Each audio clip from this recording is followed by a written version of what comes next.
Welcome back. You are looking at a page of live videos on youtube.com. And in some cases, whether it's on YouTube or in another venue, you may want to transcribe live audio or video. And the question is, how would you most effectively do that?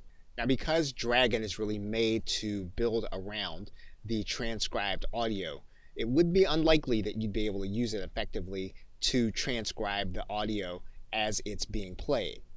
Now, there is a process that will help you to record a computer's audio depending on your system setup. However, this is a fairly complicated system and can fail at times. Now, inside of programs like Camtasia, as well as Screencast-O-Matic, you'll notice that there are systems that will allow you to record the system audio. And you would need to have this button checked before you turned on your recorder.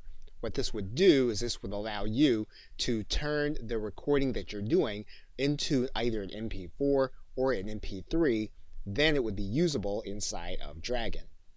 Of course, once you have your MP3 file, you would use the transcribe recording feature as you would have always. Now, just note that depending on who the speaker is, you may not get an accurate recording unless the Dragon engine is effectively trained for that person's voice. Okay, so with that, thanks, and I will see you in another video.